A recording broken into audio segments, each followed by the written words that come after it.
versos de 1 a 3. Êxodo 20, de 1 a 3.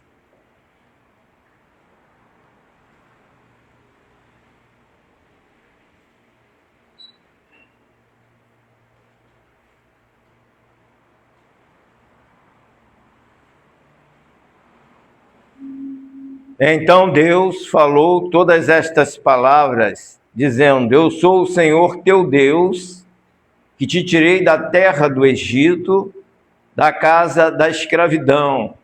Não terás outros deuses além de mim. Vamos ficar por aqui. Que Deus abençoe nossos corações. Palavra que acabamos de ler. Ó Deus bendito, recebe o culto que te oferecemos e abençoa esse púlpito para que daqui saia a mensagem ungida pelo teu Espírito para produzir frutos nos corações ouvintes. Pedimos e agradecemos em nome de Jesus. Amém. Podeis assentar, irmãos. Há uma expressão popular que diz: quanto mais eu rezo, mais assombração me aparece. Vocês já ouviram isso? Talvez Faraó estivesse nessa situação. Quanto mais ele pedia aos seus deuses, mais praga vinha sobre o Egito. Também aconteceu um fenômeno semelhante com Jonas, com a tripulação do navio onde estava Jonas. Eles pediam aos seus deuses e a tempestade aumentava cada vez mais.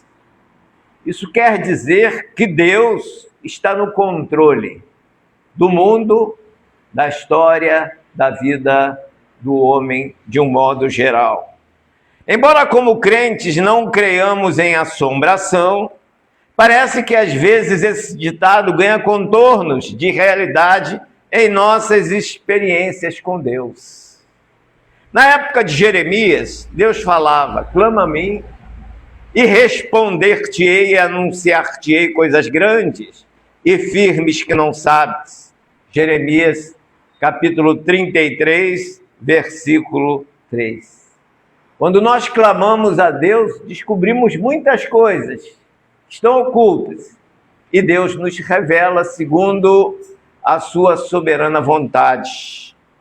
O salmista diz: os olhos do Senhor estão sobre os justos e os seus ouvidos atentos ao seu clamor. Salmo 34, versículo 15. Os justos clamam e o Senhor os ouve e os livra de todas as angústias. Salmo 34, versículo 17. É verdade que nem todas as angústias, se nós levarmos ao pé da letra, serão atendidas por Deus ou resolvidas por Deus, porque cada uma delas tem uma fonte ou uma razão de ser.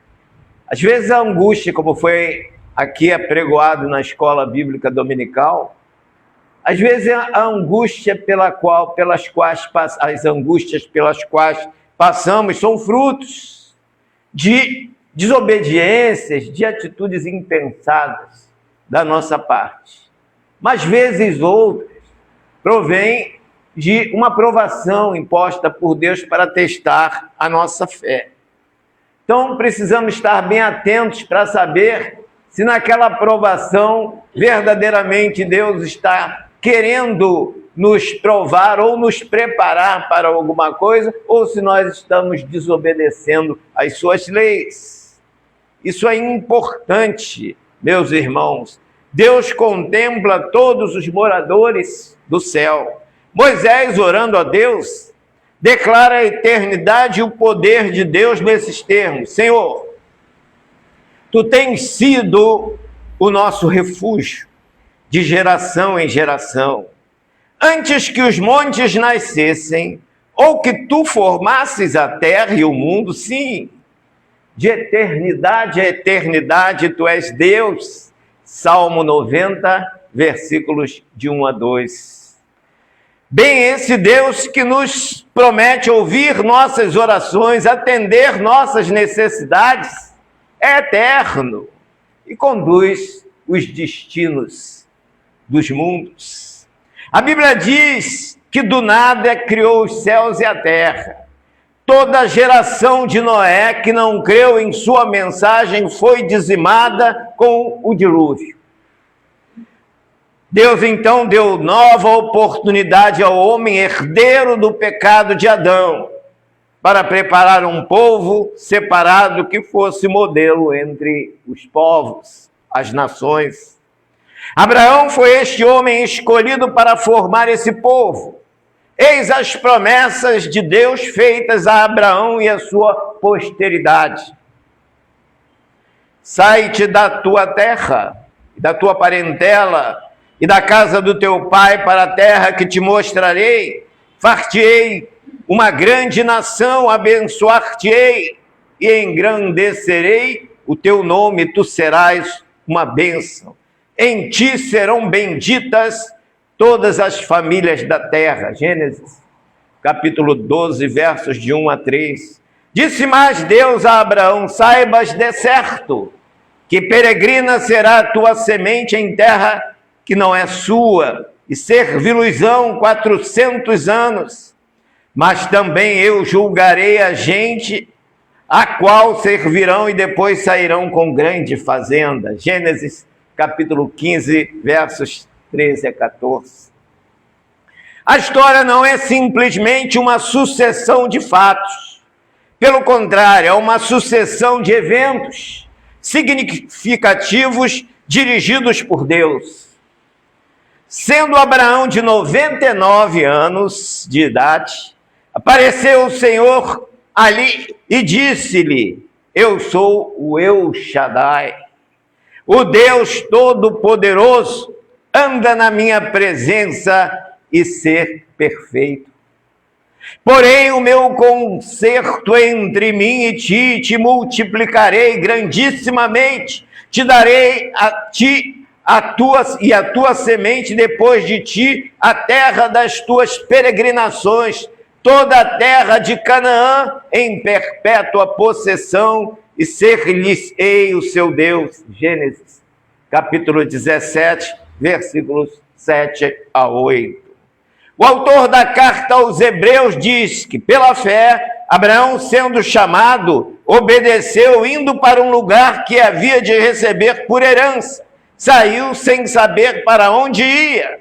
Pela fé, habitou na terra da promessa como em terra alheia, morando em cabanas com Isaque e Jacó, herdeiros com ele da mesma promessa. Jacó, neto de Abraão, teve 12 filhos. Um deles veio a se tornar governador do Egito, após ser vendido como escravo por seus irmãos a mercadores midianitas. Uma enorme fome atingiu as terras de Canaã.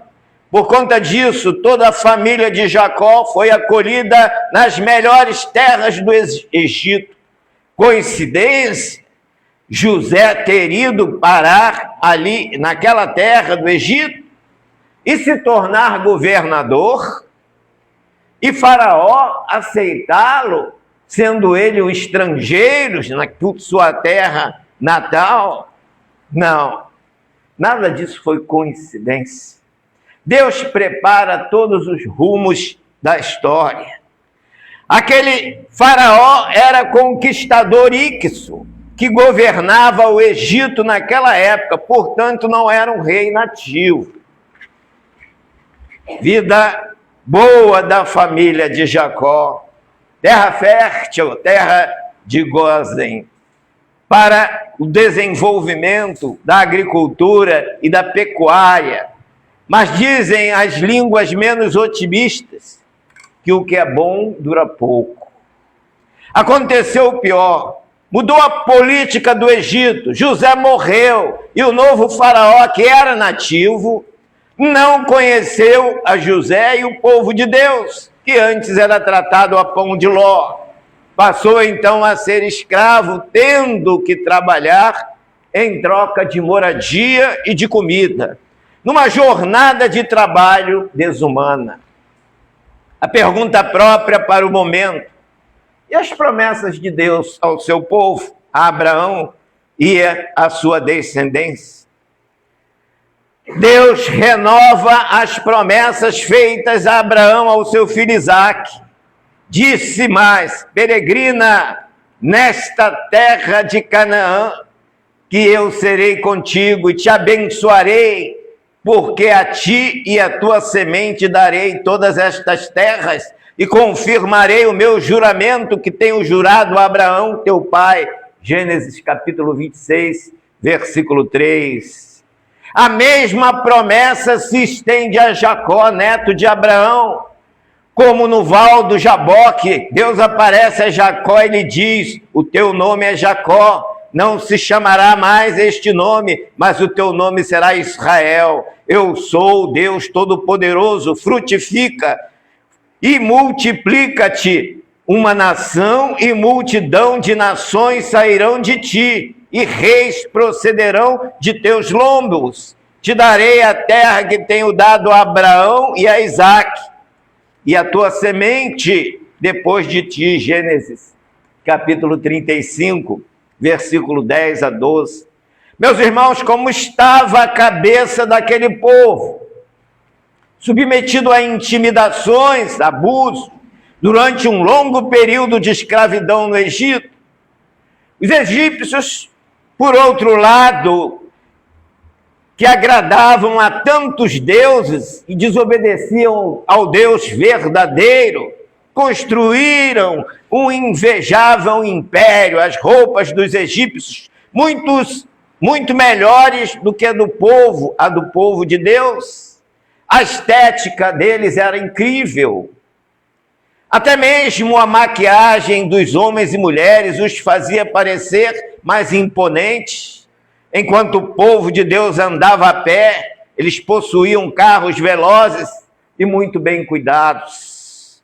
Enquanto o povo de Deus forjava tijolos com suas mãos cheias de calos. E na pobreza, dentre os escravos israelitas, havia aqueles que criam, apesar das circunstâncias, que Deus iria agir no tempo certo e honraria suas promessas.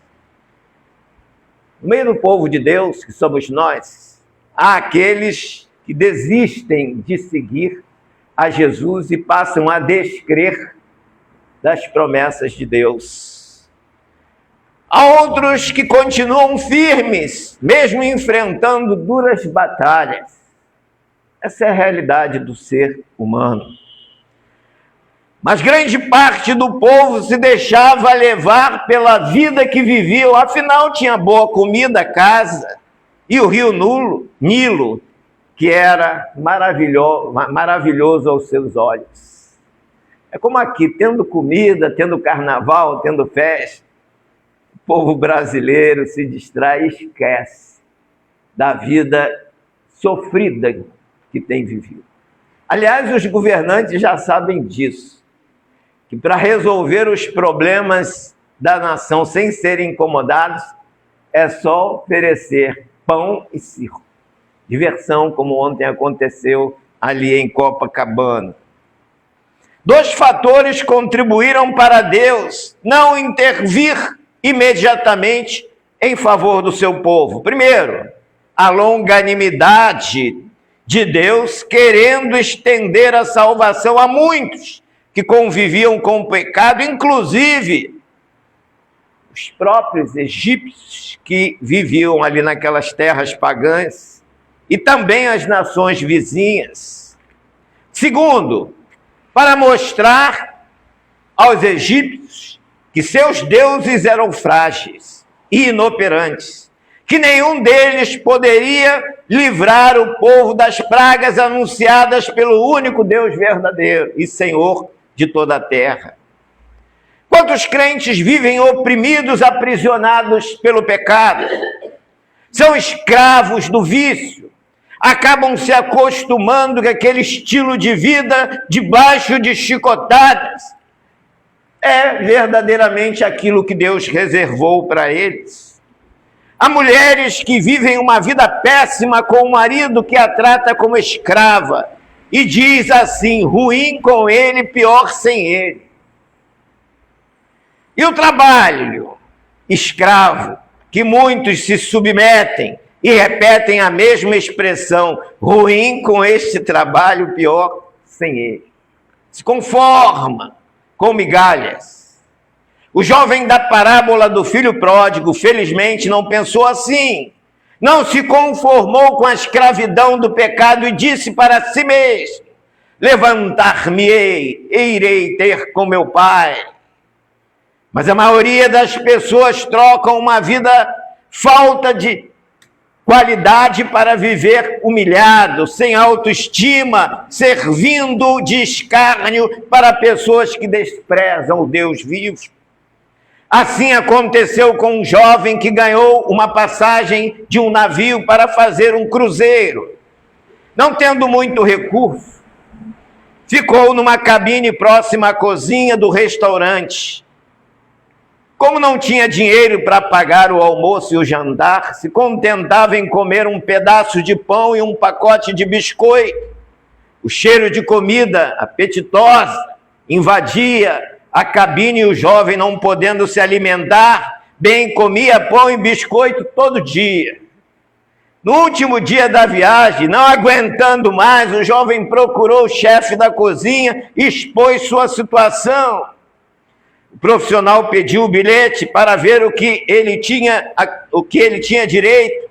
Leu para ele o seguinte: direito a uma viagem na primeira classe com almoço, janta e lanche incluídos.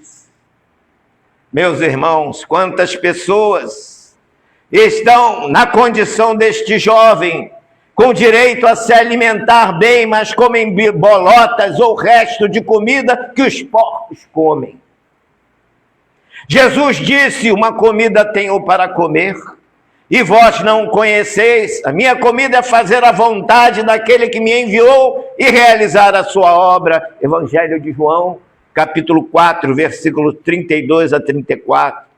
Os judeus, como escravos no Egito, trabalhavam pela comida que recebiam, mas Jesus adverte: trabalhai não pela comida que perece, mas pela comida que permanece para a vida eterna, a qual o Filho do Homem vos dará. Evangelho de João, capítulo 6, versículo 27.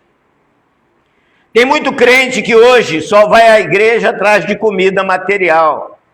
E que muitos pastores espertos, mas não sábios, exploram esta fraqueza para oferecer essa comida, sem nenhum valor nutritivo e capaz de causar graves enfermidades e até óbito a quem dela se alimentar continuamente.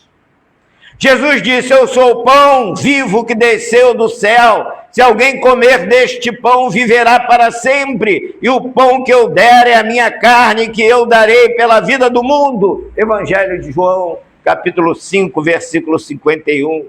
Deus prometeu a Abraão e a sua posteridade uma terra que mana leite e mel. Algo muito melhor do que aquela terra onde o povo de Deus era escravo. Escravo de ímpios que adoravam vários deuses. Apesar de ser afligido e perseguido com pesadas cargas de trabalho, o povo crescia e se multiplicava ali naquela terra. Faraó temia o crescimento do povo, e quanto mais o afligia, tanto mais este povo se multiplicava. Meus irmãos, nós somos muito discriminados como crentes, perseguidos do mundo, mas nós estamos crescendo. Há países que os crentes não podem prestar culto a Deus, nem lerem suas Bíblias, porque se forem descobertos, serão presos e até mortos. Paulo diz: somos blasfemados e rogamos até o presente. Temos chegado a ser como lixo deste mundo, como escória de todos. 1 Coríntios, capítulo 4, versículo 13. A perseguição de Faraó é típica da perseguição de Faraó, movida contra a igreja. Ou seja, os Faraó do Egito, às vezes ele está presente nos dias de hoje, perseguindo a igreja. Por que então Deus permite a aflição do seu povo, como aconteceu com Israel nos dias do rei do Egito? Não podemos responder com exatidão, mas alguns fatores contribuíram certamente para o propósito divino.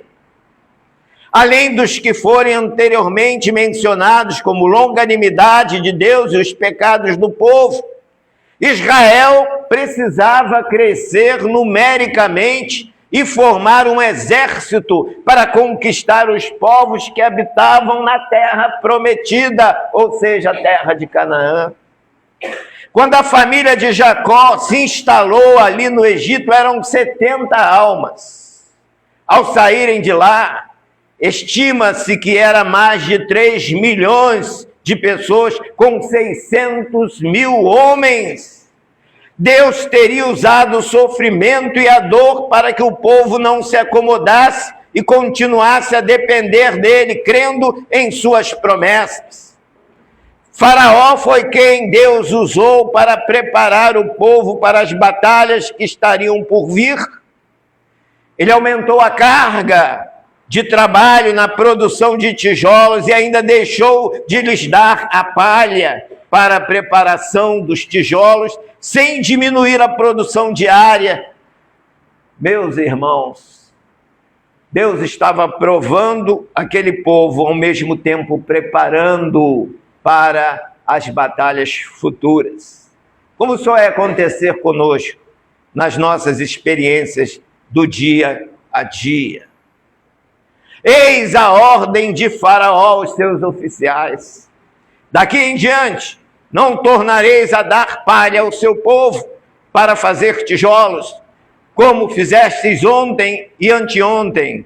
Vão eles mesmos e colham palha para si. Êxodo capítulo 5, versos 6 a 9. Deu ordem aos seus soldados para exercerem o infanticídio entre as crianças judias, para que não crescesse em número o povo ali e pudesse molestá-los mais adiante. Êxodo capítulo 1, versículo 15 a 16. Agora a perseguição vai além do trabalho das parteiras. Todo o povo egípcio é convocado por Faraó a matar todos os meninos hebreus recém-nascidos. Moisés, que era um desses meninos, nascido naquela época, foi poupado e salvo com outros mais, e veio a se tornar o grande libertador do povo de Israel. Porque Deus coordena a história e a molda de acordo com a sua soberana vontade. Quem é servo fiel a Deus sabe que enfrentará muitas perseguições e muitos obstáculos a vencer por conta dessa fidelidade. Como diz o apóstolo Paulo, aqueles que piamente querem viver em Cristo padecerão perseguições. Moisés foi o escolhido de Deus para libertar o povo da escravidão do Egito. Jesus foi o próprio Deus enviado como Filho ao mundo para nos libertar da escravidão do pecado. A Bíblia diz: e conhecereis a verdade, e a verdade vos libertará. Evangelho de João, capítulo 8, versículo 32. Que verdade é essa? O próprio Jesus responde: eu sou a verdade. João, capítulo 14, versículo 6.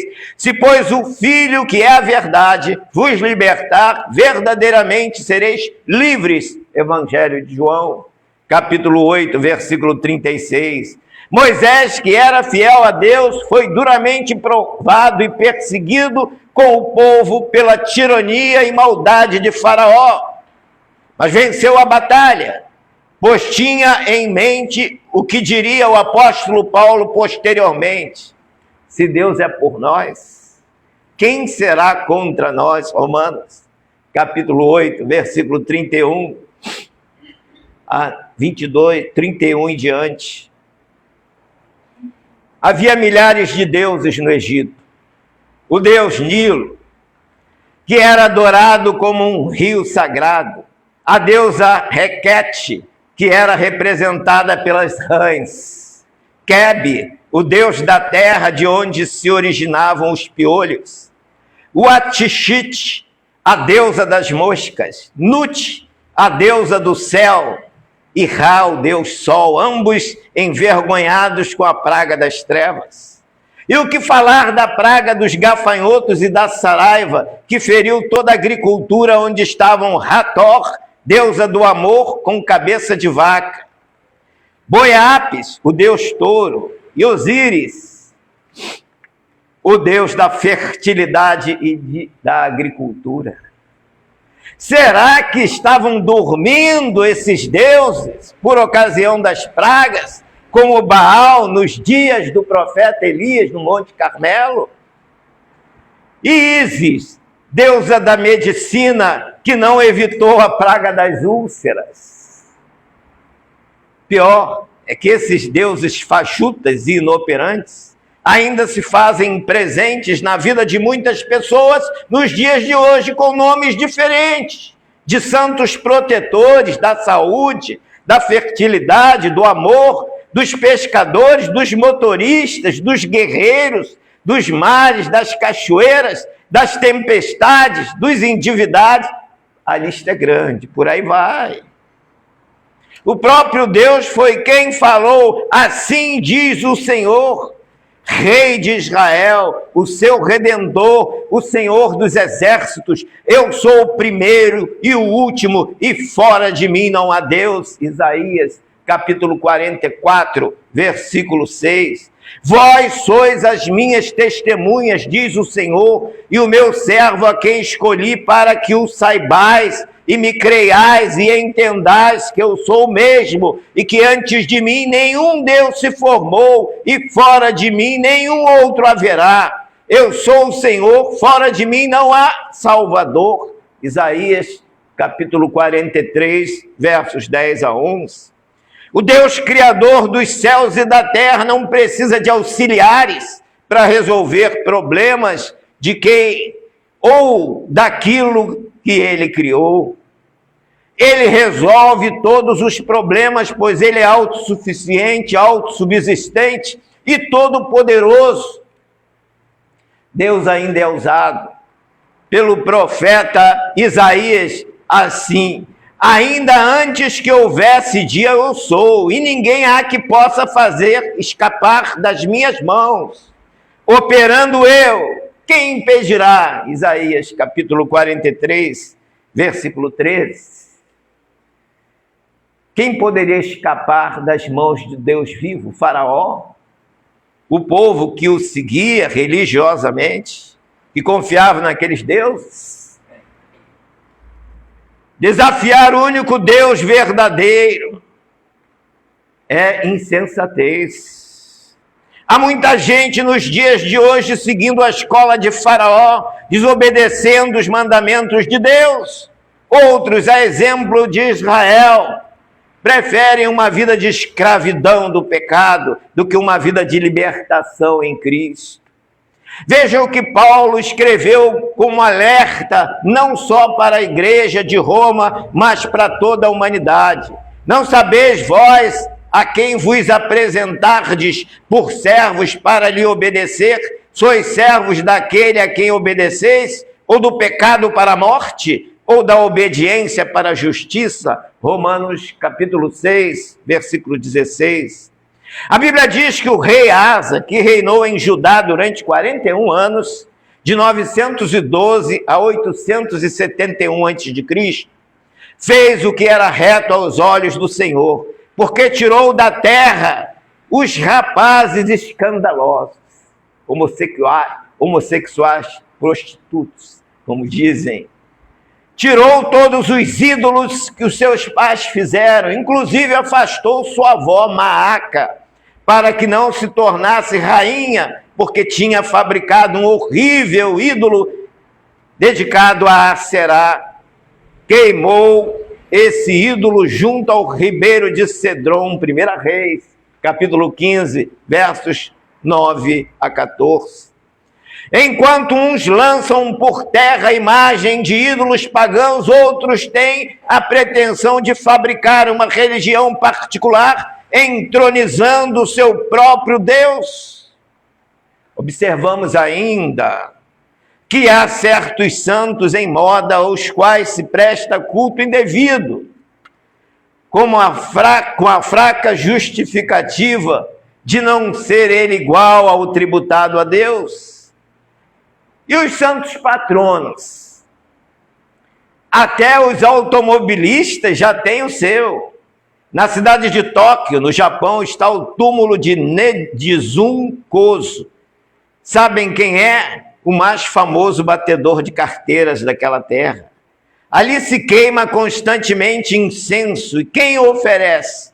Todos os batedores de carteira daquela cidade, porque Nedzun Kozo é o deus dos larápios. Na parte sul da ilha Kyushu, em certo tempo havia um grande número de bandeiras e estandartes.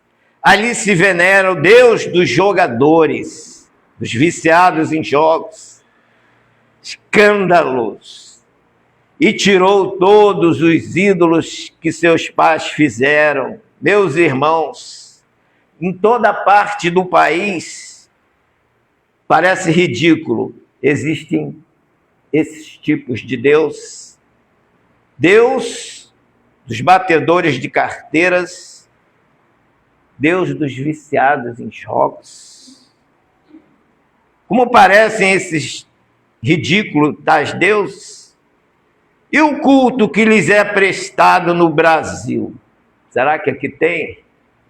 Um médico surfista de 34 anos morreu no mar em 1º de maio de 2009.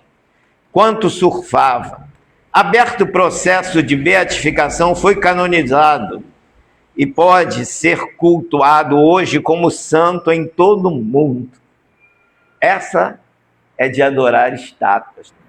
Um surfista. Só porque dizem que abençoava muita gente com seus préstimos, ele foi aclamado como santo e muita gente faz suas preces a esse tipo de ser. Foi por isso que Asa mandou derrubar as estátuas dos deuses falsos, para que o povo adorasse somente ao verdadeiro Deus, Criador e sustentador do universo. A Bíblia diz: ao Senhor teu Deus adorarás, e só a Ele servirás. Evangelho de Mateus, capítulo 4, versículo 10. Vou repetir. Ao Senhor teu Deus adorarás, e só a Ele servirás. Deus não precisa de coadjuvantes, de auxiliares, para realizar os seus propósitos. Diz ainda a narrativa bíblica que Cornélio quis se ajoelhar diante de Pedro e este o impediu, dizendo: levanta-te, eu também sou homem. Atos capítulo 10, versículo 25 a 26. Pedro, estando vivo, recusou ser adorado. E existem pessoas que o adoram agora depois que ele morreu. No livro de Apocalipse, capítulo 22, versículo 8 a 9, podemos ler que João quis adorar um anjo. E este lhe respondeu: olha, não faças tal, eu sou conservo teu e de teus irmãos, os profetas e dos que guardam as palavras deste livro. Adora a Deus. Foi o conselho que o anjo deu a João ali na ilha de Patmos. Adora a Deus. Não mandou adorar a santos, nem a outras entidades, somente a Deus.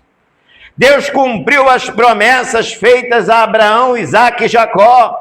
Embora a promessa começasse a encontrar cumprimento na multiplicação do povo hebreu e a libertação da escravidão imposta por Faraó, ela ainda não estava completa.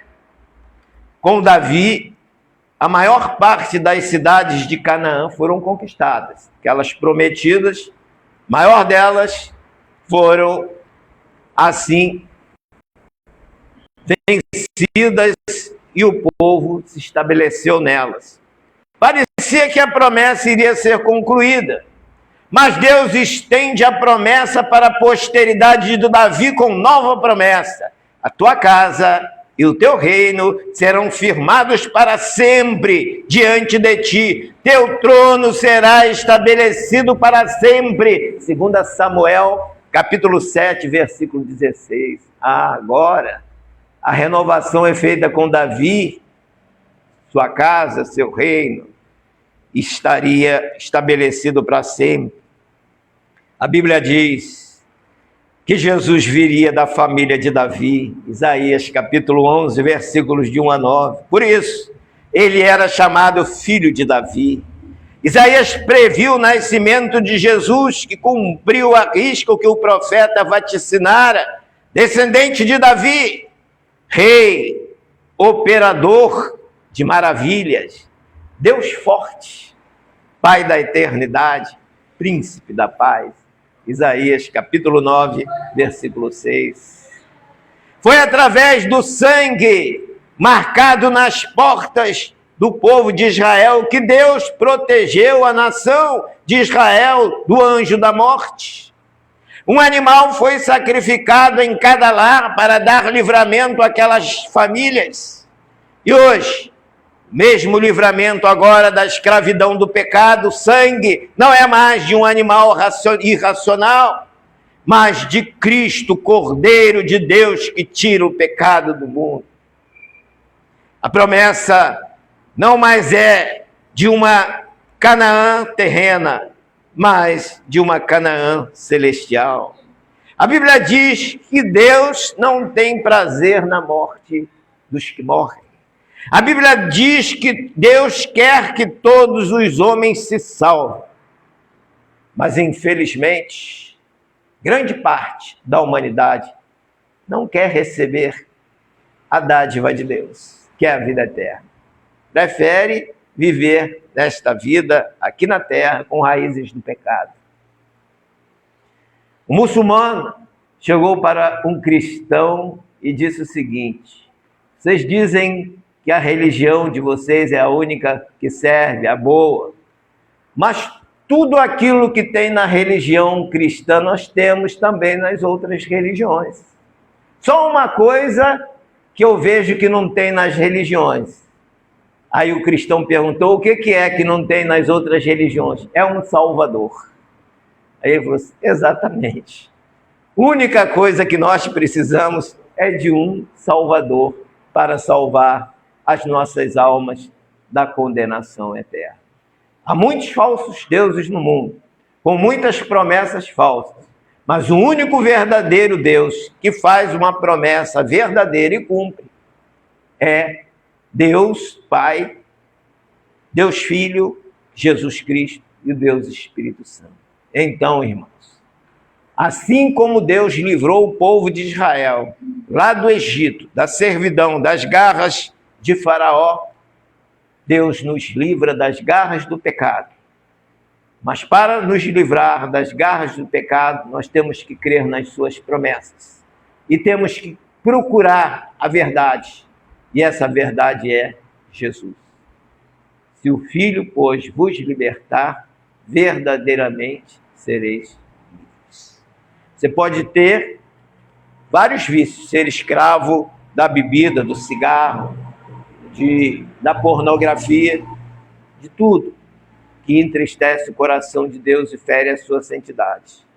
Mas se você crê em Jesus e se arrepender desses pecados e tomar uma decisão como o filho pródigo tomou, você vai se libertar dessa escravidão e vai ser servo de Jesus Cristo. Que Deus assim nos abençoe. Amém. Vamos cantar o hino 14.